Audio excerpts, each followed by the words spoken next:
Hello my friends, my name is Steffen Foullon. Welcome to our new Norma Academy video. Today I will show you another episode of our short strike seminar.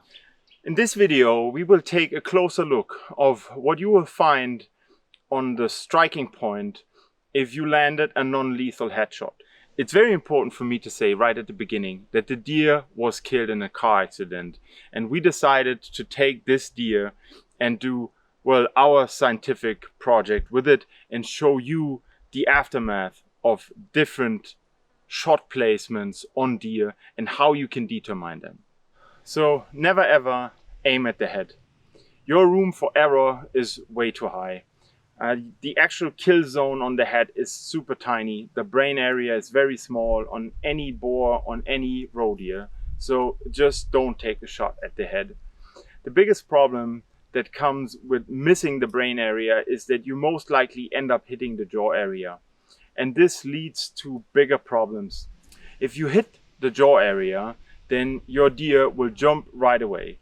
And the biggest problem is that it's completely mobile. So all legs are intact. Nothing is like, the whole animal is basically fine. It's only missing its jaw. So it can run and run and run.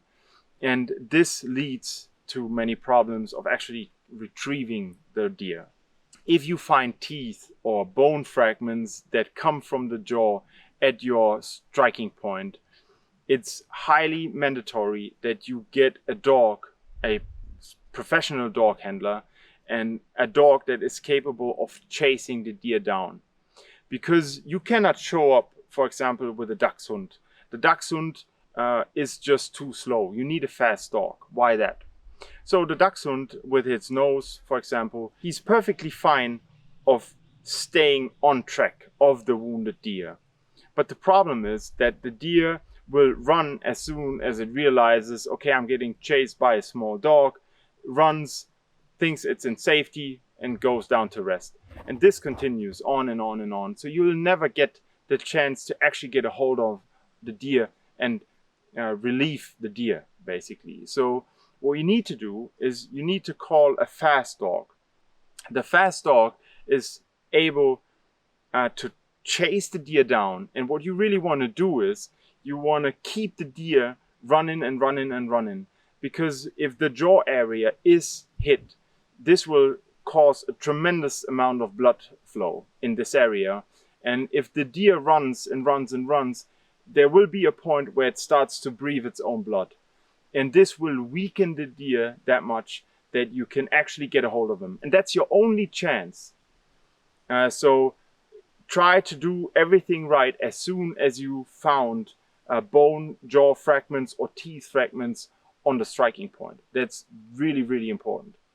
When we will target the jaw area, then this here will be our designated area where we try to place the bullet.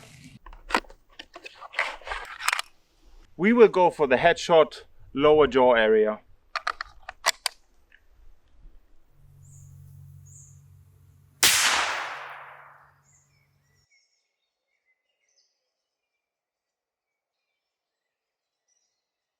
We are here at the short strike point, and what we see is a hit on the jaw. And like I said before, this is the worst hit or shot you can take. But let's analyze what we see. We see a lot of bone fragments, and like I mentioned before, as you can tell here, the bone structure is a little bit of hollow, and it has those little tubes in it. And this is very distinctive if you hit a jawbone of any deer species, let's put it that way. White boars are the same. And as you can tell, we have a lot of bone fragments here. A very, very little tissue, but a lot of bone fragments. And I cannot point out enough that this is not part of ethical hunting. You never take a headshot. When you look at the jaw right now, as I said before, the deer is completely mobile. She can run off, and it will starve to death because internally all organs are functioning very well. but she cannot take any food. So, and this will cause a lot of suffer. So never aim at the head. This is something very distinctive here as well.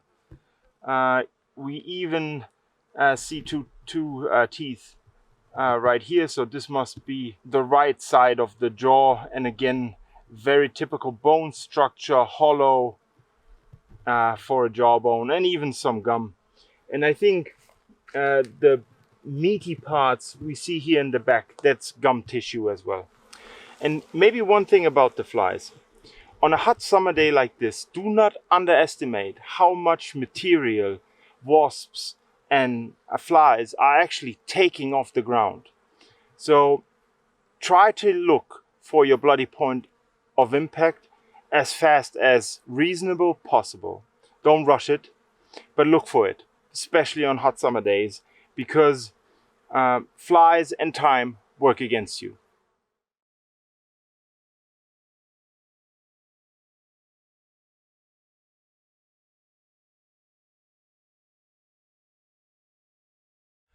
And that's it, guys. That was our last episode of the Norma short strike analysis.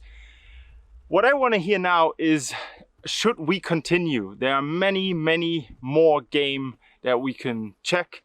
Wild boar behave differently, and what we see on the point of impact is usually a complete different picture. If you want to know all those hints, please let me know in the comment, like and subscribe. Until then, stay safe and keep on hunting.